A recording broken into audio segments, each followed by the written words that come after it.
Bonjour, bonsoir à tous. J'espère que vous allez tous bien. Aujourd'hui, on aura un avant-match du Barça contre le Real. On va essayer de donner les clés de ce match.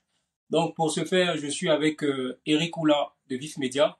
Bonjour, Eric, comment vas-tu? Salut Stéphane, bonjour à toutes et à tous. Salut Augustin. Augustin, comment vas-tu? Ça va, tu vas bien? Ouais, salut à tous. Content d'être là et voilà, on est toujours là pour pouvoir parler et discuter ensemble sur un match, sur une rencontre assez importante quand même. Donc, le Barça va affronter le Real Madrid ce dimanche, 11 mai. Donc, déjà, moi, ma première question, je ne vais pas tourner autour du pot. Où va se jouer ce match-là? Parce que je pose cette question-là par rapport à, déjà, euh, je veux dire, on sait qu'il y a de la fébrilité sur les côtés, notamment du côté du Barça, parce que les titulaires ne sont pas là. Ça sera sûrement Forte ou Martins qui vont jouer. Et du côté du Real Madrid, forcément, on a Vasquez qui n'est pas un latéral de métier. Et sur le côté, on a Fran Garcia, bon, qui n'est pas l'assurance tout risque. Donc, qu'est-ce que vous en pensez déjà? Est-ce que ce match-là va se jouer sur la fébrilité sur les côtés? Bon, je pense que là tu Eric, cibles, Augustin, tu veux prendre la main, vas-y. Non, vas-y, vieux père, vas-y, parle. Je pense que là, Stéphane, tu cibles un peu trop ta question parce que tu sais que le Barça a toute une palette dans sa façon de jouer, dans sa structure de jeu. Se jouer forcément sur les ailes, je ne crois pas. Je pense que même quand les ailiers nominaux du côté du Real étaient présents, je parle de cette saison en l'occurrence, le Barça a toujours eu recours à sa palette, c'est-à-dire que chaque fois, il essaie de passer dans l'axe à travers le dézonnement soit de Ferran, soit de Olmo ou bien soit de Lewandowski, parfois par les ailes, par Lamine Yamal qui est pour moi le facteur X de cette équipe. Je ne crois pas que ce soit forcément sur les côtés que ça se jouera. Du côté du Real, peut-être que là, oui, ta question prend tout son sens parce que, puisqu'on sait que euh, l'apanage, pour ne pas dire l'ébauche défensive d'un Koundé et d'un Baldé, c'est comparativement, même si Gérard Martin fait un très bon match en Ligue des Champions, au match retour face à l'Inter, c'est pas la même ébauche défensive. Peut-être que la solution peut-être devrait venir de là, mais je crois pas que le match se jouera essentiellement sur les ailes. Après, je pense que ces deux équipes qui se sont affrontées tant de fois tellement cette saison, que je pense que de part et d'autre, ils vont essayer d'analyser les différentes faiblesses. Le Real Madrid, tout le monde sait, c'est un manque de structure, un manque comment dirais-je, un manque de cohérence en termes de pressing, un manque d'équilibre, que ce soit offensif comme défensif. Donc, je pense pas que ce soit forcément par les ailes que ça se jouera. Après, le Barça sort d'une élimination. Je pense que mentalement, ils sont peut-être un peu atteints. Mais je crois que, grosso modo, je vais peut-être pas faire le match avant, mais je crois que le Barça part clairement favori. Si on s'en tient au passif de cette saison, les trois matchs que le Barça a disputés face au Real, le Barça a été clairement supérieur dans tous les secteurs. Après, le Real a su notamment profiter des temps faibles lors de la Coupe du Roi pour pouvoir essayer de livrer un peu son niveau de jeu. Deux buts, je crois, en 10 ou 15 minutes. Après, je ne crois pas que même la demi-finale va vraiment affaiblir le Barça, mais je pense que c'est un match, voilà, qui est la même configuration. Le Barça pas clairement favori, que ce soit dans l'entrejeu, que ce soit sur les côtés. Je pense que même l'élimination ne va pas altérer leur motivation de pouvoir prendre une sérieuse avance pour pouvoir valider ce titre de la Liga. Voilà. Je sais pas si je suis peut-être allé dans tous les sens, mais je crois que ce soit sur les hommes dans le secteur médian, mais que ce soit au cœur de l'attaque, Barcelone a les armes, je pense, pour pouvoir pour les 3 points. ben, c'est très élégant de la part d'un Madrilène, hein, d'être Bah oui, aussi élogieux bah envers oui, le bah oui, concurrent. je pense que, non, bah oui, je pense qu'il y a l'effort, il y a l'objectivité journalistique aussi qui confère qu'il faut pouvoir ouvrir le débat et puis il faut pouvoir se baser sur les faits. Et je pense que quand on se refait à cette saison, pour moi, il n'y a pas photo, le Barça est clairement favori. Maintenant, après, c'est un classico. Les classicos antérieurs, je parle des années précédentes. Quid de la forme actuelle, même si le Barça n'était pas en forme, mais le Barça faisait un bon match, même si le Real n'était pas en forme, il a fait un bon match. Mais cette année, je pense qu'il y a une exception vraiment pour cette année, pour cette saison. Il y a vraiment une vraie exception cette année parce que on trouve que même pendant le Classico, clairement, quand le match commence, on voit une équipe qui est au-dessus. Donc voilà, c'est vrai, je suis supporter du Real, mais après, à quoi bon ne pas reconnaître quand il y a de l'évidence, on voit juste par la position des balles, même par les différentes maps en termes de présence sur le terrain, on voit que le Real procède par contre et c'est vraiment par un coup qu'il joue. Donc oui, je peux être élogieux, mais voilà, c'est juste être objectif. Ce que les Blaugrana n'ont pas très souvent l'habitude de le faire quand il s'agit de nous, quand on est fort. Voilà. C'est ça. Ok, merci pour le tac de la fin. En tout cas, pour répondre, en tout cas, aller dans le même sens que le vieux père Eric, sans pour autant répéter, en tout cas, tous ces dires et tout. Je ne pense pas également que le match va se jouer sur les côtés et c'est deux équipes qui vont essayer de se rentrer dedans et tout, vu surtout tout ce qui s'est passé, que ça soit en finale, en championnat, les histoires comme ça, je pense que la bataille, ça sera toujours au milieu de terrain et tout.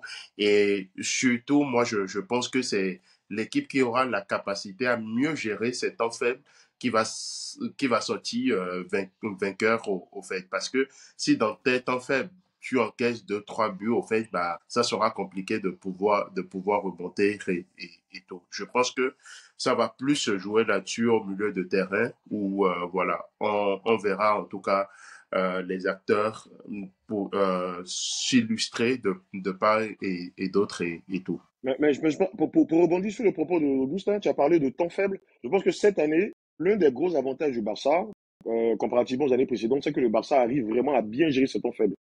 C'est vrai que la dernière fois, l'Inter de Milan arrive à planter 4 buts. Le quatrième but est assez fatal parce qu'après, mentalement, je pense que la tendance se renverse. Mais le Barça a Ouais, cette particularité cette année, même quand elle encaisse des buts, chaque fois à revenir.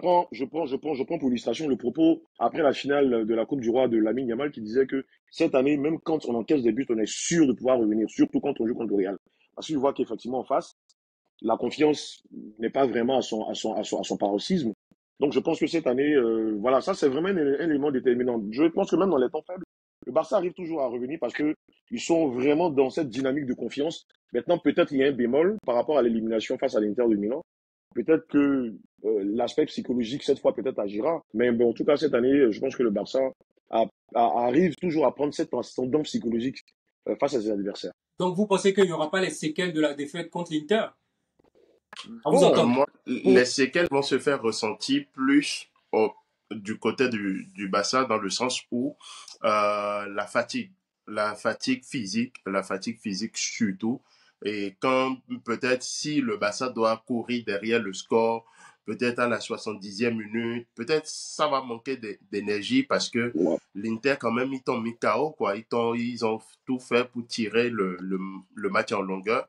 Et non seulement ça, c'est aussi dans l'impact physique, ce que l'Inter t'a demandé et tout au long de cette rencontre le mardi dernier, sachant que le Real a eu toute une semaine pour se reposer et le Barça, à l'inverse, a joué le mardi, sachant qu'on a aussi voyagé. Donc, Et donc là, je, le Real Madrid n'a pas d'argument. non, je dis, je parle niveau fatigue. Je parle niveau fatigue et tout.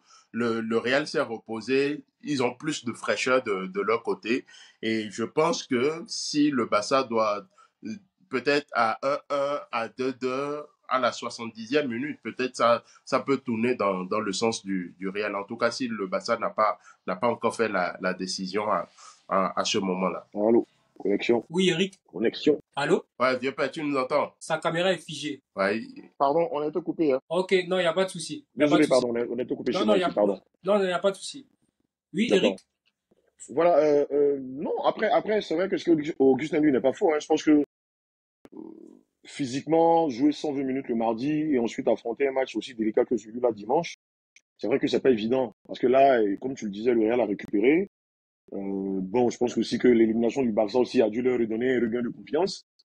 Et puis les supporters sont regardés aussi par rapport aux 4 points qui restent. Je pense que voilà, ça peut jouer aussi. Je pense que physiquement, si, comme Augustin le dit, le Real arrive à bien aborder son match, notamment en deuxième période, qu'il n'a pas à courir derrière le score, bien peut-être s'il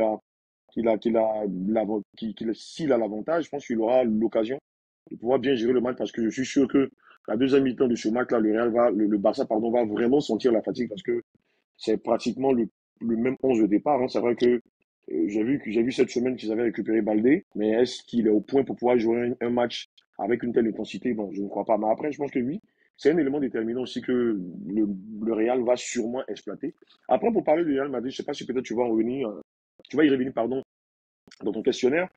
Mais je pense que, voilà, aujourd'hui, même du côté des supporters, je pense que même les joueurs aussi, tout le monde attend plus ou moins la fin de la saison pour pouvoir passer à autre chose, hein, parce que c'est vrai que oui, ça reste un match à 4 points, mais quand on regarde les forces en présence et quand on regarde aussi le précédent, je pense que, voilà, le Real peut-être ira pour jouer son va-tout, Mais je pense que même une défaite, on va pas, voilà, je pense qu'on va pas gueuler au loup, quoi. D'accord, ok. Est-ce que Arda Güler, qui a fait une passe décisive et qui a marqué contre Retafe le match passé, est-ce que il peut être, par exemple, je veux dire, une sorte de facteur X qui peut changer quelque chose, peut-être revenir dans notre jeu, participer à cette dynamique technique là au niveau du milieu de terrain du Real Madrid, mais aussi rentrer de son pied gauche pour, genre pour frapper comme il sait le faire.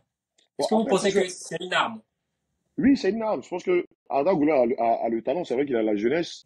Il n'a peut-être certes pas l'expérience d'un Modric, d'un Kroos, ou même d'un Bellingham malgré son jeune âge, mais je pense que oui, ça a toujours été un talent brut, voilà, qui devra franchir des paliers et puis grandir aussi. Mais après, je pense que il faut se méfier un peu parce que tu sais, la presse espagnole a tendance parfois à s'emballer un peu. Voilà, au bout de deux, trois matchs, tout de suite, voilà, tu deviens un joueur extraordinaire. On commence à te comparer aux îles, on commence à te comparer à Zidane dans ta gestuelle, dans ton QI footballistique. Je pense que bon, là, ils ont quand même cette capacité-là, je parle de la presse espagnole, à pouvoir emballer les matchs en essayant de créer de l'antagonisme. Sinon, voilà, je pense que Gouler, c'est un bon joueur.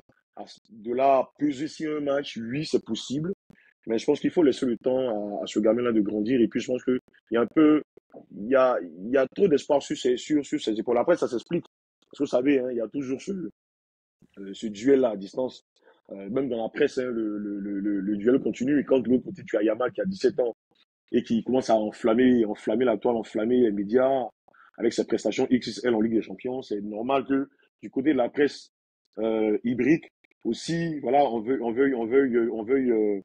voilà, on veut lui rendre l'appareil. Voilà, on veut aussi dire que, pardon, pas la presse ibérique, la presse hispanique, on voudrait rendre aussi l'appareil au plan de Liverpool pour dire que voilà, nous, si on a notre prodige, qui est jeune aussi, voilà, qui arrive, qui est un bon pied gauche. Donc, vous avez le bon gars après. Est-ce qu'il va peser le match, il va peser sur le match d'un point de vue technique? Oui, il peut, parce que quand on se réfère aussi à la Coupe du Roi, il avait juste sur le côté. Il avait fait une belle entrée.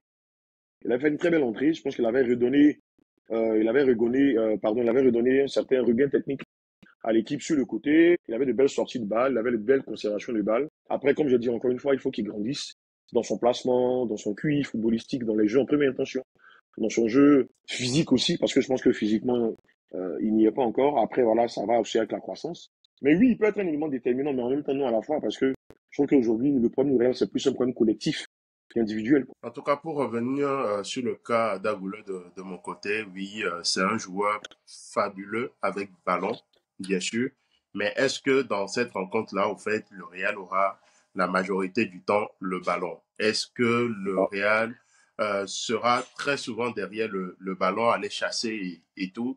Et dans cette position de chasseur, est-ce que Ada Güler, au fait, sera si important que ça, son apport sera considérable. Oui, il a fait une belle entrée lors de la finale de la Copa et tout, du Coupe du Roi et tout.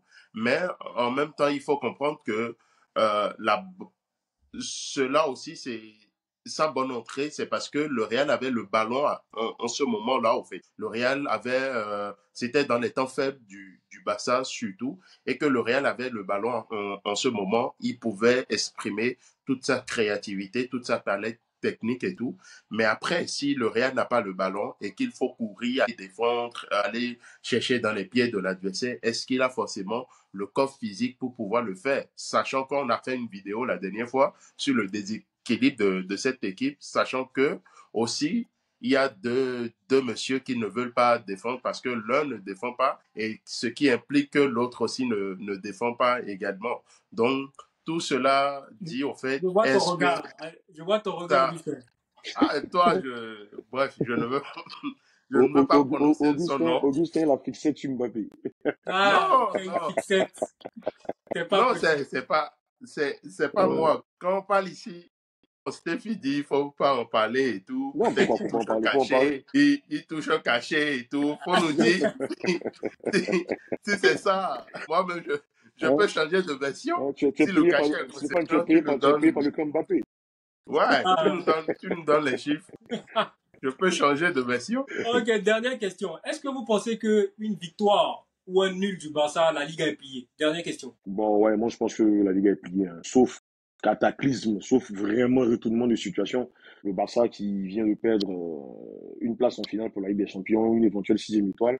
va pas se risquer à se rater. Après, le Classico reste le Classico, même si cette année, franchement, en bout du deuxième Classico, j'avais déjà baissé les bras. Je pense qu'avec cette vague de blessures qu'on a, cette vague de blessures, cette équipe qui n'est pas en confiance, cette année, pour moi, voilà, le Real était clairement out. Mais après, je pense que même en cas de victoire pour le Real Madrid, ou en cas de match nul, je ne vois pas le Barça laisser des points, quoi. Parce que je ne vois pas le Barça lâcher des points, parce que je pense que justice soit rendue à cette équipe-là, parce que tout au long de la saison, elle a été vraiment régulière. 18 même le précédent match, moi, s'il joue contre qui là, l'Espagnol de Barcelone, non, si je m'abuse. Le match précédent de Barça, c'est contre quelle équipe? Le match, il gagne 2-1. C'est l'Espagnol, c'est ça? Je pense. Non, l'autre, Real Valladolid. Voilà, Valladolid. Quand tu vois ce match, par exemple, tu vois clairement une équipe qui part vers le titre, quoi. Voilà, qui sont Ouais, menés 1-0. c'est très, très Voilà, facile. voilà, ils sont menés Dès qu'ils font 1-0. entrer Yamal Voilà, et Rafinha, c'est plus tout de suite, quoi. ils la donnent, ils sont menés. Valladolid qui préserve le score, qui joue derrière, mais voilà, le Barça renverse la tendance en espace de 10 minutes, il marque 2 buts. Tu vois, non, je pense que, donc je crois. Après, tout peut arriver dans le football, c'est pour ça que moi j'aime pas beaucoup les pronostics, mais je pense que si on peut rester vraiment cartésien, je ne vois pas le Barça, même en cas de défaite au match nul le dimanche, je ne vois pas le Barça lâcher encore des points. Après, bon, tout peut arriver en foot. Augustin? Bon, je ne vais pas répéter le vieux père, hein. Tout simplement. Ce que moi, je veux souligner, c'est aussi ce match aussi à distance, ce duel-là aussi à distance entre Lewandowski et Mbappé pour le Pichichi et tout. Parce que ça compte pour les deux clubs. Ne nous voilons pas la face. Ouais, ouais, si, c'est Avoir important. le meilleur buteur de ton championnat, de ton côté, plus une victoire, plus le fait d'être premier du championnat, c'est toujours un plus. Est-ce que cela aura une incidence peut-être dans la motivation de ces deux joueurs, de ces deux buteurs et tout? Je me pose la question aujourd'hui parce que je me dis, quand les deux sont au coude, je pense qu'il y a un but d'écart entre les deux, l'un à 25, l'autre est à 24, si je ne me trompe pas de chiffres. Est-ce que ça peut apporter une motivation supplémentaire pour, au niveau des deux camps et tout entre les deux protagonistes? D'accord, d'accord. Les gars, n'hésitez pas à vous abonner, à commenter, à partager. Merci pour votre présence. Merci Eric pour Merci, ta présence. Merci Augustin. merci, Donc on se merci. dit à bientôt. On va À débriefer le bientôt. match.